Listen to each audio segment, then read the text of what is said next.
सभी मित्रों को नमस्ते। मित्रों, अपने बात करते हैं राजस्थान कला संस्कृति और अपना टॉपिक चल रहा है प्रमुख त्यौहार। त्यौहार की मित्रों 5 वीडियो अपने कंप्लीट कर चुके हैं। भाग 6 आज अपने बात करने वाले हैं, जो हिंदी महीनों की अंतिम क्लास है, जो वेरी इंपॉर्टेंट है। जैसे रीट प्रतियोगी परीक्षा है, पशु परिचय है, महिला प्रवेशक है, सीईटी है, राजस्थान पुलिस है, all competition exam for Rajasthan. मित्रों, अगर वीडियो आपको अच्छी लगे तो वीडियो को अधिक से अधिक लाइक करें, शेयर करें और यूट्यूब चैनल को सब्सक्राइब करें। तो शुरुआत करते हैं आज की अपनी क्लास। देखिए मित्रों, नेक्स्ट महीना आता है कौन सा? पौष माह। कौन सा माह है? पौष माह। पौष माह कृष्ण पक्ष की अगर हम बात करें तो इसमें एक आती है दशमी, जिसे कहते हैं पार्श्वनाथ जयंती। पार्श्वनाथ जयंती। इसके बाद में अगर हम बात करें शुक्ल पक्ष में, तो शुक्ल पक्ष में ध्यान रखना एक सप्तमी है और सप्तमी को आती है गुरु गोविंद सिंह जयंती। गुरु गोविंद सिंह जयंती। और ये जो गुरु गोविंद सिंह है, ये सिखों के 10वें गुरु थे। ये सिखों के कौन से गुरु है? कितवें गुरु है? सिखों के 10वें गुरु है। यह आपको ध्यान होना चाहिए थे। सिखों के 10वें गुरु है गुरु गोविंद सिंह। और गुरु गोविंद सिंह, ध्यान रख लेना मित्रों, गुरु गोविंद सिंह एक बार धौलपुर जिले में आए। कहाँ पर आए थे? धौलपुर जिले में आए। धौलपुर जिले। और यहाँ पर एक शेर का शिकार किया। किसका शिकार किया? शेर का शिकार किया। और यहाँ पर शेर शिकार क्या बना गया? गुरुद्वारा। शेर शिकार गुरुद्वारा अगर आपसे पूछे तो वो कहाँ पर है, तो वो धौलपुर जिले में। तो शेर शिकार गुरुद्वारा है, वो धौलपुर जिले में है। और यहाँ पर गुरु गोविंद सिंह एक रात्रि के समय रुके थे और यहाँ पर एक शेर का शिकार किया। तब से यहाँ पर क्या बनाया गया? शेर शिकार गुरुद्वारा। यह भी आपको ध्यान होना चाहिए। नेक्स्ट अगर हम बात करें, यहाँ पर जो 15वां दिन है पूर्णिमा। पूर्णिमा से क्या हो जाता है? माघ स्नान प्रारंभ हो जाता है। माघ स्नान की क्या हो जाती है? शुरुआत हो जाती है। किस माह में? पौष माह में। इसके बाद आपको ध्यान रखना है, यहाँ पर एक आती है 13 जनवरी। 13 जनवरी, इसी महीने में 13 जनवरी। 13 जनवरी को एक त्यौहार मनाया जाता है जिसे कहते हैं लोहड़ी।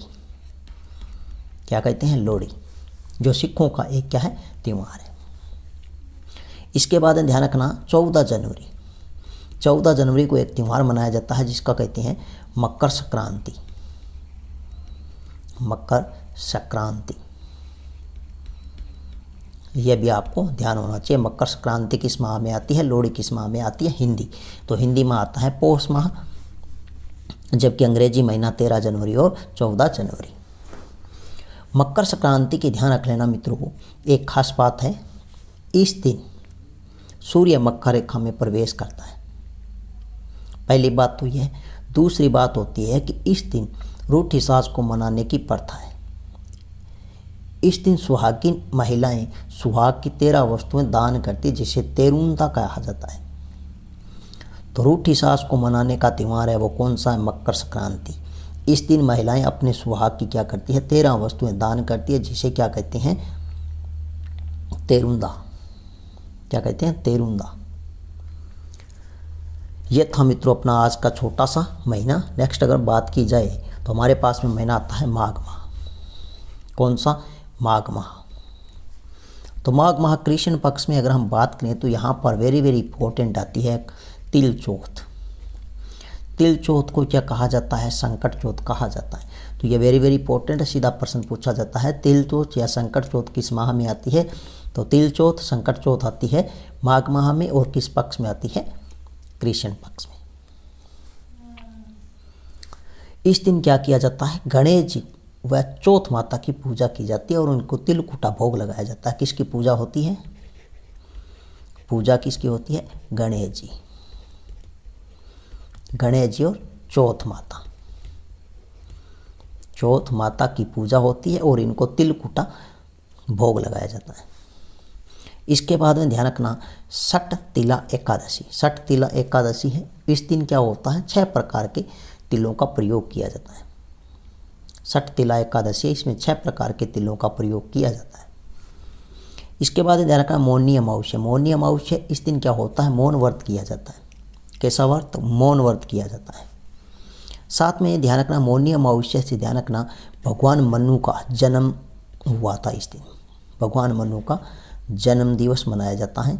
जन्म हुआ था, यह भी ध्यान रखना।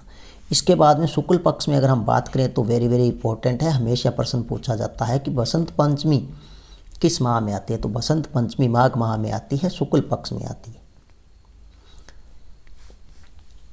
माघ माह शुक्ल पक्ष को बसंत पंचमी। बसंत ऋतु के आगमन पर यह त्यौहार मनाया जाता है। बसंत पंचमी है तो बसंत ऋतु के आगमन पर यह त्यौहार मनाया जाता है और भगवान श्री कृष्ण इस उत्सव के अधिदेवता है। तो पूजा किसकी होती है? इसमें पूजा होती है भगवान श्री कृष्ण की। किसकी होती है? भगवान श्री कृष्ण की क्या हो जाती है? पूजा की जाती है। वैसे बसंत पंचमी, ये ध्यान रखना, बसंत पंचमी बसंत ऋतु और साथ में ध्यान रखना ब्रज प्रदेश में बड़ी धूमधाम में से मनाई जाती है। ब्रज प्रदेश में बड़ी धूमधाम से मनाई जाती है। इसमें वाद्य यंत्र की अगर हम बात करें तो इसमें वाद्य यंत्र आता है बम। बम बम या फिर टामक वाद्य यंत्रों का प्रयोग किया जाता है। नेक्स्ट ध्यान रख लेना मित्रों, माघ पूर्णिमा 15वां दिन अंतिम दिन है, वो क्या आता है? माघ पूर्णिमा। इस दिन एक मेला लगता है, वेरी वेरी इंपॉर्टेंट है, जिसे कहते हैं वेणेश्वर मेला। कौन सा मेला? वेणेश्वर मेला। यह डूंगरपुर जिले में लगता है। यह कई बार परीक्षा में पूछा गया है कि वेणेश्वर मेला किस माह में लगता है। तो ध्यान रखना माघ माह की पूर्णिमा को लगता है डूंगरपुर जिले में, माही नदी के किनारे नवाटापुर नामक स्थान पर। हिंदी महीना अंतिम महीने की अगर हम बात करें तो अंतिम महीना आता कौन सा? फाल्गुन माह। फाल्गुन माह कृष्ण पक्ष में एक त्यौहार है जो वेरी वेरी इंपॉर्टेंट है, पूछा जाता है महाशिवरात्रि। तो महाशिवरात्रि है, इस दिन भगवान शिव की पूजा की जाती है। महाशिवरात्रि आती है कब? फाल्गुन माह कृष्ण पक्ष की त्रयोदशी को।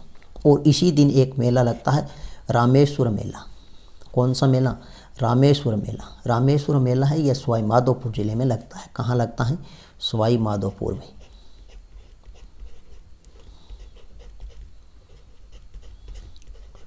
सवाई माधोपुर में इसी दिन एक मेला लगता है जिसे कहते हैं सौर्त त्रिवेणी मेला। सौर्त त्रिवेणी मेला। और सौर्त त्रिवेणी मेला है, यह भी कहाँ लगता है? तो यह भी ध्यान रख लेना, सवाई माधोपुर जिले में लगता है। सवाई माधोपुर जिले में लगता है। इसके बाद में एक मेला और ध्यान रखा, मैनाल मेला। कौन सा? मैनाल। मैनाल मेला। तो मैनाल है, यह भीलवाड़ा जिले में है। कहाँ पर है? मैनाल मेला है, यह भीलवाड़ा जिले में। और कब लगता है? फाल्गुन कृष्ण पक्ष की त्रयोदशी को। ये 3 मेले आपको अच्छे से ध्यान रखना है। इसके बाद में ध्यान रखनी है वेरी वेरी इंपॉर्टेंट महाशिवरात्रि। इसके बाद अगर हम बात करें तो 15वां दिन है जिसे अमावस्या कहते हैं। और अमावस्या को आपको पीछे बता दिया था कि संत जाम्बो जी के वर्ष में 2 बड़े मेले लगते, आश्विन और फाल्गुन माह की अमावस्या को। तो एक आश्विन माह की अमावस्या को और दूसरा बड़ा मेला है फाल्गुन माह की अमावस्या को। मुक्तिधाम मुकाम में यह प्रसिद्ध मेला लगता है।